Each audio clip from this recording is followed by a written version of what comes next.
नमस्कार दोस्तों, स्वागत है आपका फिर से एक बार हमारे चैनल वर्ल्ड ऑफ हैप्पीनेस में। आज एक टॉपिक मैं लेकर के आया हूँ कि अपनी मूल प्रकृति में कैसा रहा जाए। ध्यान के लिए, ध्यान के अंदर गहराई प्राप्त करने के लिए जो सबसे बड़ा विघन होता है इंसान के जीवन में, वो केवल यही है कि इंसान अपनी मूल प्रकृति में नहीं जी पा रहा। और मूल प्रकृति में ना जी पाने के कारण इंसान सुबह से लेकर रात तक गहन तनाव में जी रहा है। डिप्रेशन हो रहा है उसको। डिप्रेशन के कारण वो दवाइयाँ ले रहा है और दवाइयाँ लेने से उसका शरीर और ख़राब हो जाता है, और शरीर खराब होता है तो फिर सारा जीवन ही खराब हो जाता है। तो पहली जड़ क्या है? जड़ इसकी यही है कि हम अपनी मूल प्रकृति में नहीं जी पा रहे। इंसान को काम का इतना स्ट्रेस है, उसको ना चाहते हुए भी काम पर जाना पड़ता है, ना चाहते हुए भी उसको अपने परिवार के लिए धन कमाने कुछ ना कुछ कर्म उसको करना ही पड़ेगा, नहीं तो उसको भोजन भी नहीं मिलेगा। तो इतना व्यस्त जीवन जो है आज की डेट में इंसान ने अपने चारों तरफ निर्मित कर लिया है, और ये रीजन है कि इंसान आज सिर्फ एक दुख की चलती फिरती पोटली बनकर रह गया। अब ऐसे दौर के अंदर अगर कोई उस व्यक्ति को कहे कि तू ध्यान कर ले, तो क्या वो ध्यान कर पाएगा? अगर हम महात्मा बुद्ध की बात करें, वो राजा के बेटे थे, उनके पास अपार धन था, अपार खुशियां थी, सब कुछ उसके पिता ने उनके लिए पहले से ही मैनेज करके रखा था। वो इंसान सारी चीज को भोगने के बाद जब थक कर टूट कर चूर हो गया, जब उसने जान लिया कि सब कुछ ही व्यर्थ है, तो उठकर भाग गया। एक दिन के बच्चे को छोड़कर, अपनी नई नवेली पत्नी को छोड़ करके वो इंसान जंगल में चला गया अपने मन की शांति को प्राप्त करने। एक इंसान ऐसा है जिसके पास एक वक्त का भोजन नहीं है, कोई इंसान ऐसा है जिसके पास एक वक्त का भोजन नहीं जुटा पा रहा, तो क्या वो मन की शांति जुटाने कहाँ जाएगा? उसको तो मन की शांति पता भी नहीं है कि क्या होती है। अगर आज हम एक रिक्शे वाला से बात करें जो सुबह 5 बजे 4 बजे घर से निकल जाता है, वो ये सोचता है कि धूप निकलने से पहले मैं 200-300 रुपए कमा लूं, और आप सोचते हैं कि क्या उसके जीवन में कभी ध्यान जैसी एक दिव्य घटना उसके जीवन में कभी घट सकेगी? तो सबसे पहली चीज क्या है? अपनी मूल प्रकृति में जीना। मूल प्रकृति में जब इंसान नहीं जिएगा तो वो कभी ध्यान को कैसे प्राप्त करेगा? और भारत में जो इतनी गरीबी आ रही है, आज मुझे सब लोग ये बोलते हैं कि सर आपने ध्यान के लिए फीस क्यों लगा रखी है? तो मैं उनको एक ही उत्तर देता हूँ, क्योंकि मुझे किसी को ये ना कहना पड़े कि भाई मुझे फ्री में करवा दो, मुझे किसी से भीख ना मांगनी पड़े, इसलिए मैंने फीस लगा रखी है। और मैं क्यों किसी से भीख मांगूंगा? मैं क्यों किसी के पास जाऊंगा कि तुम मेरे लिए कुछ करो, जब मैं अपने आप सक्षम हूँ? परमात्मा ने जब मुझे वो सब कुछ दिया है, तो मैं क्यों नहीं उसका इस्तेमाल करूंगा? जो भी मेरे जीवन में मैंने अर्जित किया, वो किस लिए किया? अगर मैंने परमात्मा की तरफ अपने जीवन को लगाया, मैंने 15-16 साल अपने घर बार की परवाह नहीं की, फैमिली की परवाह नहीं की, अपने जीवन की परवाह नहीं की, तो क्या प्राप्त करने के लिए मैंने ये सब कुछ किया? क्या प्राप्त करने के लिए मैं घंटों घंटों साधना करता रहता था? श्री विद्या की साधना का मतलब क्या है? श्री माँ को अपने जीवन में आकर्षित करना। श्री यानी धन, सुख, संपत्ति, ऐश्वर्य, आनंद, विलास, भोग और अंत में मोक्ष। श्री विद्या के बारे में अगर आप सर्च करोगे, जो श्री विद्या के साधक हैं उन्होंने इस संसार के हर भोग को प्राप्त किया है। तो श्री विद्या के जो साधक है उसे कभी धन की कमी आ नहीं सकती। तो फिर बताओ, हम साधना ही क्यों कर रहे हैं? अब कोई माँ बगलामुखी की साधना करता है। माँ बगलामुखी की साधना क्यों की जाती है? अपने दुश्मनों पर विजय पाने के लिए। अगर कोई इंसान अपने दुश्मनों से त्रस्त है तो वो माँ बगलामुखी की साधना करता है, इसलिए करता है ना। और कोई इंसान जो है केवल अपने जीवन में अपने आत्म साक्षात्कार को प्राप्त करना चाहता है, तो वो इंसान उस परम शून्य का, उस महाभोलेनाथ का ध्यान करता है। ठीक है? तो ये जो सारी साधनाएं हैं, जो सनातन धर्म में इतनी सारी साधनाएं कही गई, अगर आप हर एक साधना के बारे में जाने, जैसे कि अप्सरा साधना, अगर आप जाने अप्सरा साधना क्यों की जाती है, आप पढ़ के देखें अप्सरा साधना के बारे में। कौन से मूर्ख लोग होते हैं जो अप्सरा साधना करते हैं और वो ये सोचते हैं कि उससे हमारे को कोई स्त्री सुख मिलेगा? ऐसा कुछ भी नहीं होता। अप्सरा साधना केवल एक मंत्र है, और मंत्र उसकी ऊर्जा प्राप्त करवाता है। ऐसी हजारों साधनाएं हैं सनातन धर्म में, और एक बार साधना का सूत्र समझ आ जाए तो सारी साधनाएं फलीभूत हो जाती हैं। जब तक हमारे पास साधना का सूत्र नहीं है, कोई इंसान कहता है भैया मैंने 15 दिन तो ये साधना की, 20 दिन वो करी, मेरे गुरुजी ने कहा था 21 दिन में पूरी हो जाएगी, पर कुछ हुआ नहीं। कोई कर्ण पिशाचिनी की साधना कर रहा है, कोई साधना कर रहा है, कोई भैरव जी की कर रहा है, कोई काली माँ जी की, शमशान में बैठे हैं लोग साधना कर रहे हैं। तो जब तक आपको साधना का सूत्र नहीं पता कि साधना की क्यों जा रही है, तब तक उस साधना का कोई प्रभाव नहीं होने वाला, कुछ भी प्राप्त नहीं होने वाला। मूल प्रकृति में जीना यानी कि जो आप हो, अगर आप जल के जीव हो तो आपको जल में रहना है। आप गर्म इलाके में रह के आपको अच्छा लगता है तो आपको गर्म इलाके में रहना है। आपको ठंडे इलाकों में रहना अच्छा लगता है तो आप ठंडे इलाकों में रहोगे। अपनी मूल प्रकृति में जीना, अपना भोजन, हम लोग उपवास करते हैं 20-20, 40-40 दिन। हमको पता है हमारे को शरीर फिट रखना है तो हमारे को उपवास करना पड़ता है, पर शरीर अपनी प्रकृति फिर भी मांगेगा। शरीर अपनी प्रकृति के अनुसार ही चलेगा। कुछ दिन आप वैसा चलोगे, फिर कुछ दिन के बाद पता चलेगा सब वहीं का वहीं बिखरा पड़ा है और फिर वैसे का वैसा ही सब कुछ चल रहा है। तो मूल प्रकृति कहाँ से सेट हो रही है? मूल प्रकृति आपके अचेतन मन से सेट हो रही है। अचेतन मन पे जब तक आप कार्य नहीं करोगे, और इतना इजी है किसी भी आदत को तोड़ना, सिर्फ एक छोटा सा संकल्प होता है। और अचेतन मन को जब आप नहीं समझोगे, जब तक वो चीज आपके अचेतन मन में नहीं गई, तब तक आप कोई भी बुराई नहीं छोड़ सकते। आदत कोई भी हो इंसान की, वो छूटेगी तब जब इंसान ये सोच लेगा कि मुझे ये सच में छोड़नी है। अब कोई ध्यानी व्यक्ति है, वो ध्यान में बैठा है और उसकी कोई इच्छा उसको बार बार परेशान कर रही है, तो जब वो ध्यान में बैठेगा तो बार बार वही इच्छा उसके सामने आएगी, तो वो ध्यान में कभी गहराई नहीं प्राप्त कर पाएगा, क्योंकि वो इच्छा उसके रास्ते में एक रोड़ा बन जाएगी। तो वो जो इच्छा होगी उसके मन में वही घूमती रहेगी कि मैंने ये चीज अभी तक नहीं की है। वो ध्यान में करेगा, कुछ मंत्र की ऊर्जा उसे प्राप्त होगी और वो जो है अपनी उस इच्छा को प्राप्त करने में सारी ऊर्जा को खर्च कर देगा। फिर वो इच्छा बार बार आएगी, बार बार पहाड़ बन के उसके रास्ते में खड़ी हो जाएगी, और साधक की जो यात्रा है वो बीच में ही वहीं ड्रॉप हो जाती है, वो आगे नहीं जा पाता। निर्वाण के लिए तो आपको हर एक इच्छा का पूर्ण होना जरूरी है। जब तक संसार की इतनी सी भी इच्छा आपकी रह जाए, कोई अगर आपको कहता है कि इच्छाओं को त्याग दो, वो सबसे बड़ा मूर्ख है। इच्छाएं पूरी किए बिना आप कुछ भी प्राप्त नहीं कर सकते। जो दुनिया ने आपको अध्यात्म पढ़ाया है वो पता नहीं मुझे क्या पढ़ाया है, पर जो मैं पढ़ा रहा हूँ वो मेरा एक्सपीरियंस है। तो मुझे कोई भी अगर चैलेंज करना चाहे, मोस्ट वेलकम, वो आ सकता है, उसका मेरा दिल से स्वागत है। और मुझे किसी से कोई फर्क नहीं पड़ता कि कोई व्यक्ति मेरे बारे में क्या धारणा बनाना चाहता है, वो उसका अपना निजी मन है। यहाँ पर कोई यूट्यूब पे मुझे कोई गालियां लिखता है, तो कोई फूल झाड़ता है, तो मुझे उससे भी कोई फर्क नहीं पड़ता। मैं केवल अपनी प्रकृति के अनुसार जो चीज मैं सिर्फ अपने साधकों की मदद करना चाहता हूँ, जो चीज मैं यहाँ पर अपने चैनल के माध्यम से ड्रॉप करके इस दुनिया से जाना चाहता हूँ, वो मैं करके ही जाऊंगा। वो मेरा कार्य नहीं रुक पाएगा। ठीक है, तो ये कितने भी आप जो कुछ लोग प्रोफेशनल्स हैं, जो आप लोगों के यूट्यूब चैनल्स हैं, आपका मोस्ट वेलकम है। अगर आप कोई चीज पाना चाहते हैं, कोई चीज समझना चाहते हैं, तो आप हमारे से कांटेक्ट भी कर सकते हैं, और यूट्यूब के माध्यम से आप हमें सजेशंस भेज सकते हैं कि भैया आप इस टॉपिक पे वीडियो डालो। और बहुत सारे ऐसे प्रोफेशनल लोग हैं जो मुझे इस तरह के अपने प्रश्नों को भेजते हैं, और मैं उस पर उनके सारे वीडियोस बना के उनकी प्रॉब्लम्स को हल भी कर रहा हूँ। और मुझे बहुत अच्छा लगता है कि वो एटलीस्ट कृतज्ञता से उस बात को स्वीकार तो करते हैं।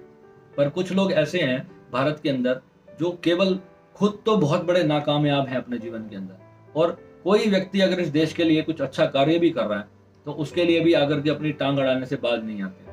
वो पॉलिटिक्स बाजी जो है कभी नहीं छोड़ते। तो दोस्तों, ऐसी प्रकृति में जीना छोड़ दो। सबसे पहले आपको पता है विदेशों के अंदर लोग इतने कामयाब क्यों हैं? वो देश हमसे हजारों गुना ऊपर कैसे जा रहे हैं? कभी आपने उनके जीने का तरीका देखा? कभी सोच कर देखो कि वहां पर एक छोटा सा लड़का जो आज 12-13 साल की उम्र से आता है, और पता चलता है कि 22-23 साल की उम्र में वो ओलंपिक्स में मेडल जीत के आ रहा है। उसका रीजन पता है क्या आपको क्या लगता है कि वहां की गवर्नमेंट उनको बहुत सारी फैसिलिटीज देती है? नहीं, वहां की पब्लिक उनके साथ खड़ी होती है। वहां की जो जनता, जन समुदाय का जो सहयोग होता है किसी कार्य को करने के लिए, वो बहुत बड़ा होता है। अपने जो उनके जो खिलाड़ी होते हैं, उनके जो सिंगर्स होते हैं, उनके जो आर्टिस्ट होते हैं, उनके एक्टर्स होते हैं, जिस भी फील्ड में अगर आप चुनोगे, वहां पर आपको प्रोत्साहन करने वाला एक बचपन में ही एक बच्चे के जहन के अंदर एक चीज डाल दी जाती है कि अगर आपको कोई व्यक्ति लगता है कि इसके पास टैलेंट है, किसी भी चीज का उसके पास ज्ञान है, समझ है, अनुभव है, तो आप उसको प्रोत्साहन नहीं करना चाहते अपनी पर्सनल किसी इश्यूज की वजह से, भले ही ना करो, पर आप कभी भी उसकी टांग मत खींचो। ये वहां पर स्कूलों में सिखाई जाती हैं बातें। पहली बात है, वहां पर यही सिखाया जाता है कि आपको सामने वाले व्यक्तियों का, अपने देश के व्यक्ति का आपको प्रोत्साहन करना है, ताकि उसका हौसला बढ़ाना है कि वो कोई कार्य देश के लिए, दुनिया के लिए करना चाह रहा है। आप उसकी कुछ मदद करो, उसके रास्ते में रोड़े नाट करो। और आप लोग ना सिर्फ अपने में तो आप जड़ मान के बैठे ही हो, आपने तो मान लिया कि ये तो मुझे मिल ही नहीं सकता। और जिसके अंदर कोहिनूर हीरा बनने की संभावना है, आप उसका भी मार्ग जो है रोकने की कोशिश करते हो, और ये महामूर्खता है। और इंडिया में आप ये मत सोचो कि कोई कितना बड़ा ब्रांड गुरु है तो वो आपको ज्यादा बड़ा ज्ञान दे सकता है, ये सबसे बड़ा भूल है। और ना कभी किसी के कपड़ों पे जाना, ना कभी किसी की ड्रेस पे जाना, ना कभी किसी के खान पान पे जाना। ना आप खान पीन से किसी को संत को पहचान सकते हो, ना आप उसके कपड़ों से पहचान सकते हो, ना आप उसके रहन सहन से पहचान सकते हो, ना ही आप उसकी भाषा शैली से उसको पहचान सकते हो। पहचान सकते हो तो केवल उसके ज्ञान से पहचान सकते हो, वो जो आपको दे सकता है सिर्फ उसी से पहचान सकते हो। और जब तक आपने जो चीज मुझसे ली नहीं, how can you give your complete idea, your complete statement about what I am teaching, how can you give? जब आप मुझसे मिले नहीं, आपने बात नहीं करी, आपने नीचे आकर एक कमेंट में लिख दिया कि ये तो झूठ बोल रहा है। किस चीज का झूठ बोलता हूं? आप मेरे से फोन करो ना, नीचे मेरा नंबर चलता है, मुझे फोन करके एक बार डिस्कस तो करो, सर मैंने ये कमेंट किया है, आप क्या इसको एक्सप्लेन करोगे? मैं वीडियो कॉल के ऊपर आपसे कॉन्फ्रेंसिंग करके उस बात को आपकी प्रमाणित करूंगा। मैं तब आपको सच्चा इंसान मानूंगा जब आप मेरे से आगे डिबेट करो। अगर आपको किसी भी मेरे वीडियो के ऊपर कोई शंका है, जो बात भी मैंने शास्त्र सम्मत नहीं कही और विद अपने प्रमाण के साथ नहीं कही, तो आपका स्वागत है, आप मेरे चैनल पर आओ। आप चैनल पर नहीं आ सकते, मैं दूर रहता हूं, तो भी कोई दिक्कत नहीं है, आप वीडियो कॉल कर सकते हो। जूम पे हम लाइव स्क्रीन रिकॉर्डिंग करके आपके साथ मैं वीडियो कॉल पे पूरी आपकी बात रिकॉर्ड करूंगा और मैं अपने चैनल पे उसी दिन पोस्ट करूंगा। कहीं पर भी आपको लगता है कि 1% भी जहां आपका डाउट हो किसी भी प्रश्न के ऊपर, मैं खुले दिल से आपका स्वागत करता हूं मेरे भाई। इसलिए गलत किसी को मत गाइड करो। बहुत से लोग हैं जो लोग कहते हैं कि कुंडलिनी जागरण से कुछ नहीं होता। बहुत से लोगों ने, मैं आज उनके लिए ये वीडियो उनको जवाब देना चाहता हूँ। एटलीस्ट शायद अगर उन्होंने मेरा चैनल सब्सक्राइब कर रखा होगा तो उनको मेरा उत्तर मिल जाएगा। जिन लोगों के साथ ये प्रॉब्लम हुई है वो लोग आज मरने के कगार पे बैठे हैं, उनसे उनका दर्द आप जान नहीं सकते। जिस बड़े बड़े गुरुओं से उन्होंने ध्यान सीखा है ना, मुझे कल भी एक व्यक्ति का फोन आया, संजीव मलिक जी से उन्होंने साधना की, और वो व्यक्ति जो है आज इतने हाईली डिप्रेशन के अंदर है। उन्होंने संजीव मलिक जी को फोन किया और उन्होंने उसको ये भी कहा कि हम आपको 3 लोग जो है बैठ करके हीलिंग करेंगे, आप ठीक हो जाओगे। फिर उन्होंने उनको और पेमेंट पे की और उसके बाद उनको हीलिंग करी और उसके बाद भी वो ठीक नहीं हुआ। मैंने उस व्यक्ति को कहा कि भाई तेरा जो इलाज है वो हीलिंग नहीं है, हीलिंग करने से तेरे अंदर ये ऊर्जा और बढ़ रही है, बजाय इसको रिलीज करना था। और उन्होंने हीलिंग करके आपको और ऊर्जान्वित कर दिया। अब आपकी एनर्जी तो पहले आपका सबकॉन्शियस पूरी तरह से डिसबैलेंस हो रखा है, उसके अंदर आपको न जाने कितने प्रकार के विचार, कितनी तरह की खिचड़ी ऑलरेडी चल रही है, आपके चक्र सारे ब्लॉक पड़े हैं और आपको हीलिंग कर दी जा रही है, आपको और ऊर्जान्वित किया जा रहा है, तो आपके सर में और भयंकर पेन होगी। तो ऐसी चीजें, जब उन्होंने उनको फिर कॉल किया तो उन्होंने उसका फोन उठाना बंद कर दिया। धुलिया से हैं हमारे मित्र, मैं सतीश नाम है उनका, मैं उनका नंबर भी दे सकता हूं, आप उनसे बात कर सकते हो कि मैं अगर अपनी बात कोई कर रहा हूं तो प्रमाण के साथ नहीं कर रहा तो बताओ। धुलिया महाराष्ट्र में पड़ता है। वो मित्र हमारे आज आए हैं और हमारे पास उन्होंने कल मेरे से ज्वाइनिंग करी है और उन्होंने बोला है कि भैया मेरे को आप पर विश्वास है कि आप मुझे इस प्रॉब्लम से निकालो।